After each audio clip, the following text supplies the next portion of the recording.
पराया।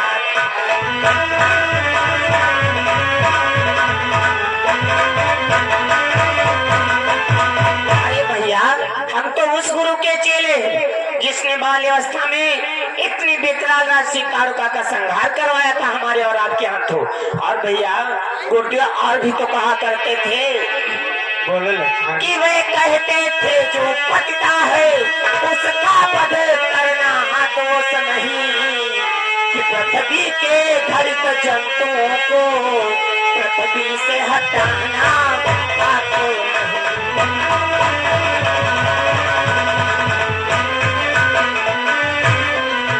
पृथ्वी के घड़िता जंतुओं को पृथ्वी से हटाना दोष नहीं।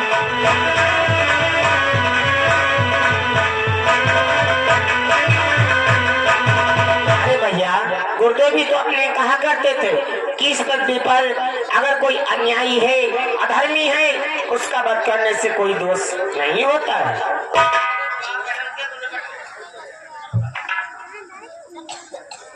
और हमारे श्रीमान सरवन यही गौरिया से इनके द्वारा 20 रुपए का पुरस्कार चलते हुए से पर धन्यवाद। लक्ष्मण, मैं मानता हूँ हमारे गुरुदेव ने हमें बचपन में बतलाया था कि इस पृथ्वी पर अगर कोई पापी है, अधर्मी है, अन्यायी है तो उसका वध करना कोई दोष नहीं माना जाता, फिर चाहे नर हो अथवा नारी हो।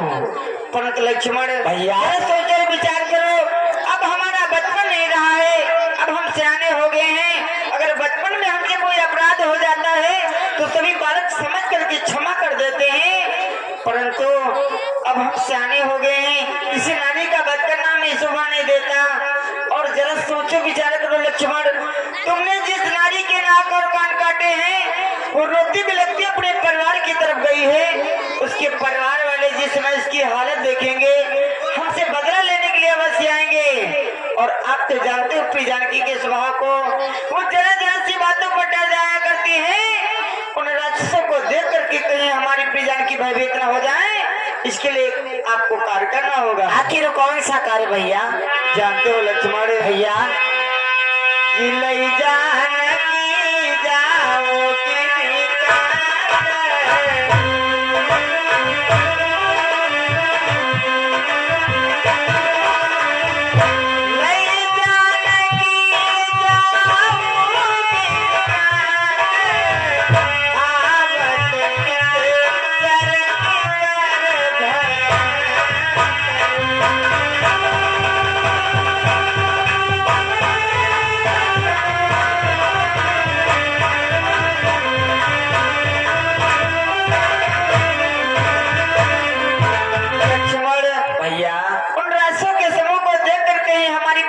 भयभीत न हो जाए, इसलिए प्रिय जानकी को लेकर के पर्वतों के पीछे जाकर के छुप जाओ।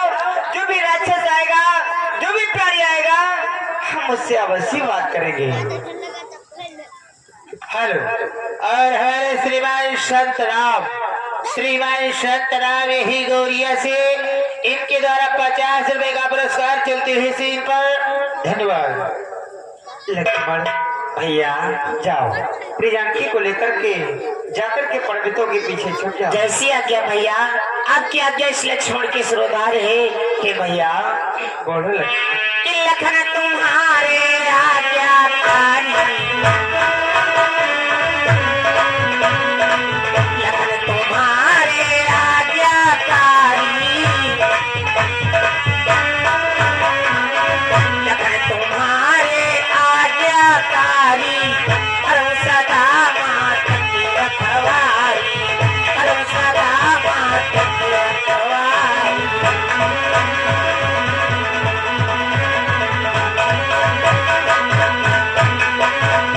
जैसी आज्ञा भैया, आपकी आज्ञा इस लक्ष्मण के सिरोधार है, जाते जाते लक्ष्मण का प्रणाम स्वीकार।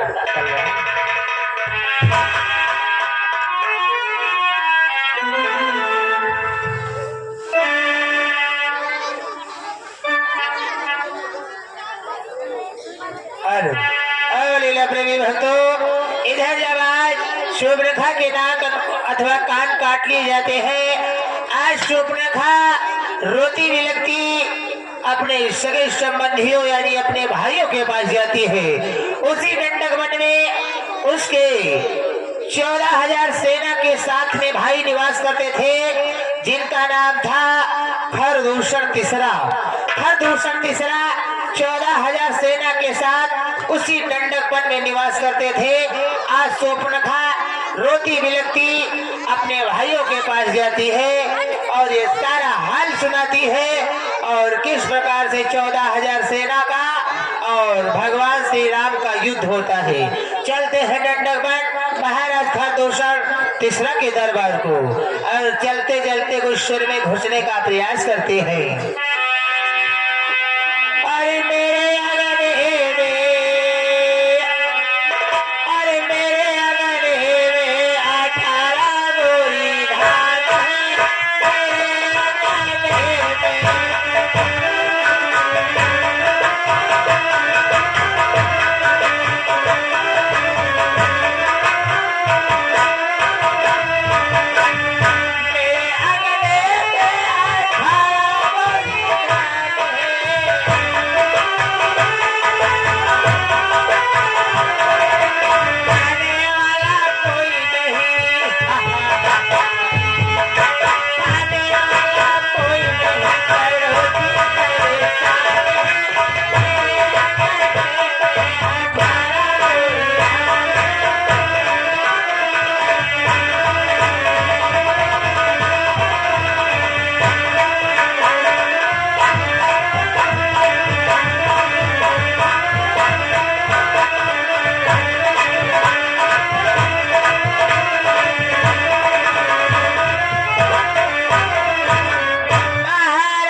तीसरा की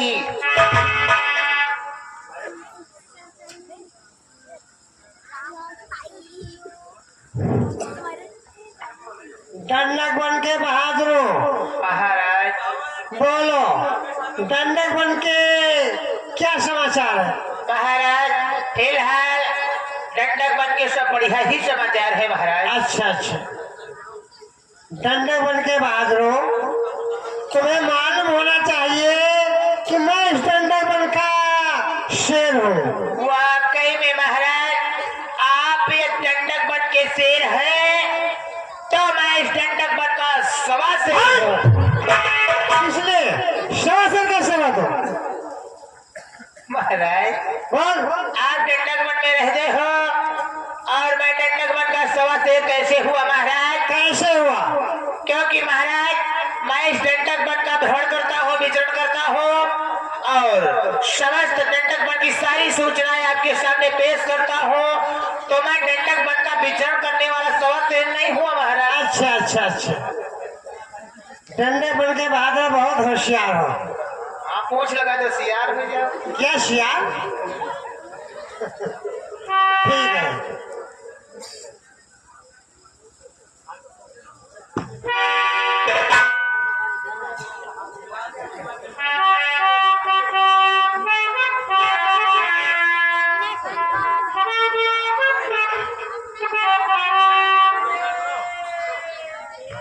अरे डंडक बन के बहादुरों, ए आवाज किधर से आ रही है? देखो। ओ दंडक वन का वीर भी हो। देखो कोई बहुत तो भरी आवाज आ रही है। अब है पता लगाए रहे महाराज। कही रे खाली खाए भर झुआ भरी हो, बस कुछ सुनान है तुमका? फिर यह हमका लगा दियावा है कहा दे लैया भुजाए ले हो। एक और तो भरी आवाज है, किसी अबला नारी की आवाज है। देख किधर से आ रही आवाज? सुन रहे हैं, पता लगाए रहे हैं बहे। अरे बुआ, ये तो मैं शूर्पणखा। आज शूर्पणखा बुआ, अरे मोहे बसारा टैग भाई का हाय भैया। अरे भाई शूर्पणखा, इतनी हालत किसने कर दी भैया? अरे एक कुरूप कर दिया किसने तुझको? जानते हो भैया शूर्पणखा कि बहना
जानना चाहते हो कि ये हालत मेरी किसने करी है भैया? किसने कर दी?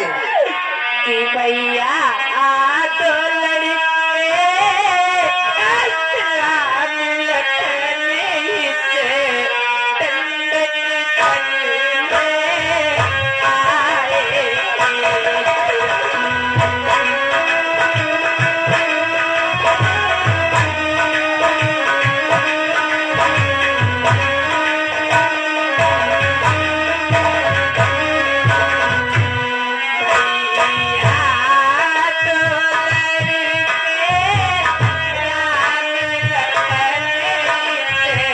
टंडन तन में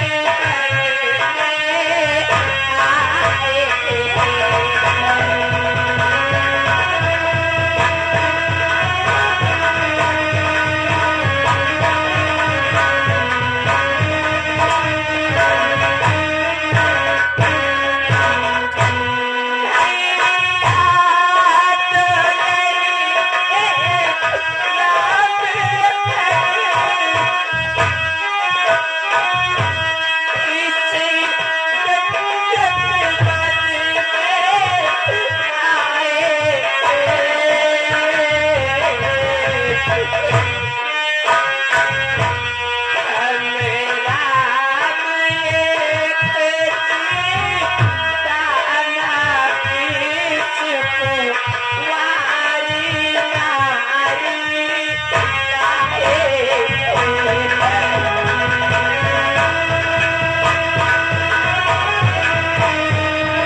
उसने तुम्हारी हालत कर दी? उसी ने मेरी हालत करी है भैया। ठीक है भाई, शांत रहो। भैया दूषण कहो भैया। देखिए, हम लोगों के होते हुए बहन के नाक और कान काटे गए, और तुम्हें तो मालूम होना चाहिए कि जिस घर में होता नहीं नारी का सम्मान, वो घर नरक समान है, दुख का है। जिन घरानों में नारियों का सम्मान नहीं होता है, वो घर नरक के समान माना जाता है। बोलो, बहन के नाक और कान काटे गए, सो तुम्हारा क्या विचार है? भ्राताश्री, मेरी बहन के नाक व कान काटे गए, उसमें मेरा विचार जानना चाहते हो?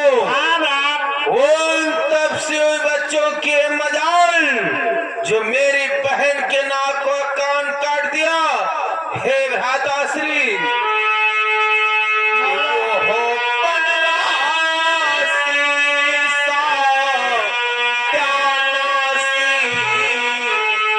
वहाँ किस राजा के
कान काट दिया, इसलिए जानते हो भ्रात, बोलो भ्रात। मुझे आदेश दो कि मैं उनको मजा चखा दूंगा, अपने को पीर कहाने का।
मजा चखाऊंगा, क्योंकि मेरे ही दंडक वन में आग करके ठहरे हैं और मेरी ही बहन के नाक व कान काट दिए। ठीक है भ्रात, शांत हो जाओ। आपका विचार अत्युत्तम और श्रेष्ठ है। भ्रात तीसरा, बोलो तुम्हारा क्या विचार है?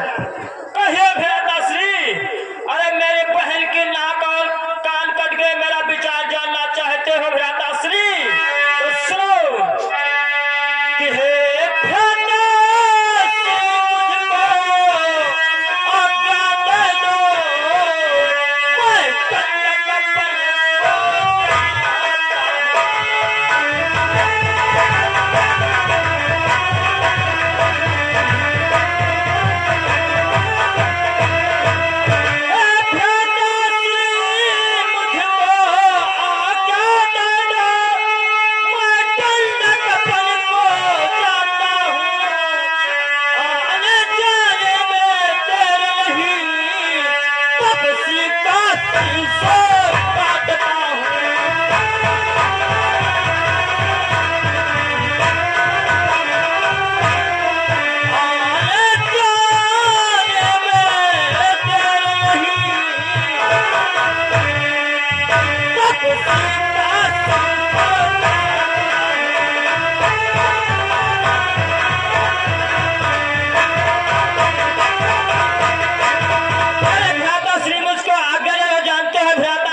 शीश काट कर अवश्य लाऊंगा। भ्रात तीसरा, शांत हो जाओ।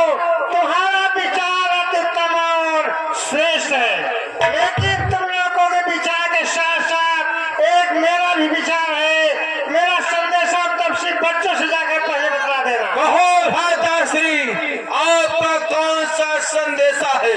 सुनो ना, उनसे कह देना कि मेरे भैया की आज्ञा है, दंडक बन छोड़ चले काले।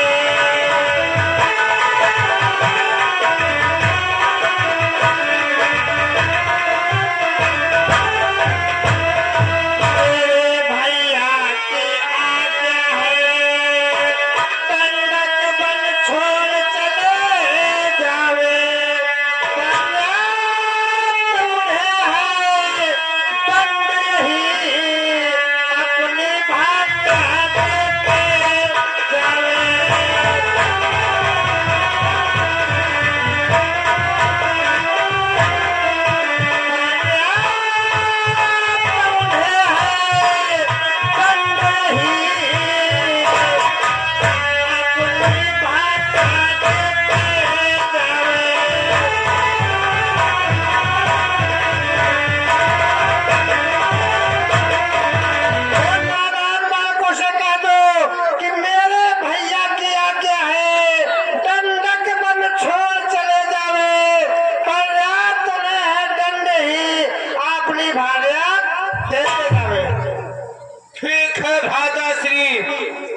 क्या ही कहूंगा उन तब से जाओ